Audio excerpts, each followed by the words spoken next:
Free zone হচ্ছে এমন একটা সিস্টেম যেখানে আইন কিংবা যেখানে রুলসগুলো একটু ডিফারেন্ট, বিশেষ করে যারা ফ্রিল্যান্সিং কাজ করে কিংবা মিডিয়া রিলেটেড কাজ করে তাদের জন্য এই সেক্টরটা। পুরো আরব আমিরাত জুড়ে এরকম অসংখ্য ফ্রি জোন আছে। এটা হচ্ছে একটা রাউন্ড অ্যাবাউট, কোথাও যাওয়ার জন্য কিংবা কাউকে খুঁজে পাওয়ার জন্য নতুন একটা মাধ্যম। রাউন্ড অ্যাবাউটে বিভিন্ন ধরনের এক্সিট থাকে এবং সেই এক্সিট ধরে বিভিন্ন জায়গায় যাওয়া যায়। সমুদ্রের কূল ঘেঁষা এই পোর্টের পাশেই একটা মরুভূমির মতো একটা জায়গা, বিস্তীর্ণ একটা জায়গা, একটা নর্মাল মরুভূমির মতো একটা প্লেসকে, জনাকীর্ণ একটা প্লেসকে কীভাবে একটা আকর্ষণীয় প্লেস কিংবা কীভাবে তাকে কমার্শিয়াল ভ্যালু ক্রিয়েট করেছে সেই রকম একটা দৃশ্য, সেই রকম একটা বিষয় আপনাদেরকে দেখানোর জন্য এই ভিডিওটা করা। এটা দুবাইয়ের একটা সৌন্দর্য। একটু পরপরই নান্দনিক ডিজাইনের মসজিদের দেখা পাবেন। মসজিদে নামাজ পড়লাম, নামাজ পড়ে মসজিদের পাশেই সেই জায়গাটাতে চলে আসলাম। এই সেই জায়গা, যেই জায়গাটা পুরোটা জায়গা এরকম খোলামেলা ছিল। এখানে মানুষ খুব একটা বেশি আসতো না, এখানে মানুষের আনাগোনা ছিল না, মানুষের আগমন ছিল না, একটা জনাকীর্ণ জায়গা। এই জায়গাটাকে কিভাবে কমার্শিয়াল ভ্যালু ক্রিয়েট করছে সেটাই দেখাবো। চলেন, যেটা বলবো যে এই পাশটাতে তাকাইলে দেখেন কীরকম একটা ধুধু মরুভূমির মতো মনে হচ্ছে, আর এই জায়গাটাতে তারা কীরকম একটা পরিবর্তন নিয়ে আসছে। দেখেন কোনো গাছে কিন্তু নারকেল নাই, বাট জায়গাটার একটা আলাদা আকর্ষণ ক্রিয়েট করছে, আলাদা একটা ইমেজ তৈরি করেছে। এই যে বাঁধটা দেখা যাচ্ছে, এই যে এখানে এই বাঁধ, এই বাঁধের অপর পাশে হচ্ছে মেইনলি সাগরটা, মানে এই যেই সাগর আরব সাগর বলে যেটা বলি, এই সাগরটা মেইনলি বাঁধের ওই সাইডটাতে। তারপর বাঁধের এই জায়গাটা তারা এক্সটেন্ড করছে। এটা বেসিক্যালি সাগর না, সাগরের পাড়ে তারা এই জায়গাটাকে এক্সটেন্ড করে তারপর এক সুন্দর ওয়াকওয়েটা করে দিয়েছে। প্রায় 3 কিলোমিটার বিস্তৃত এই ওয়াকওয়েটি মনোমুগ্ধকর এবং দেখতে খুবই চমৎকার।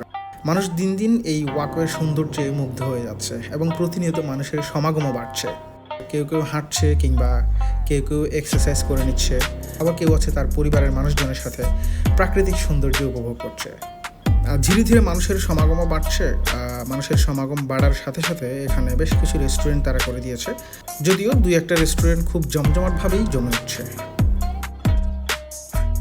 এটা হচ্ছে একটা ক্রুজ। এই ক্রুজে করে আসলে এখানকার যারা দর্শনার্থী দেখতে আসে তাদেরকে এই ক্রুজে করে নিয়ে যায় 2 ঘন্টার জন্য বিভিন্ন জায়গায়। এই যে আশেপাশে জায়গা আছে, 2 ঘন্টা তারা এখান থেকে ঘুরে।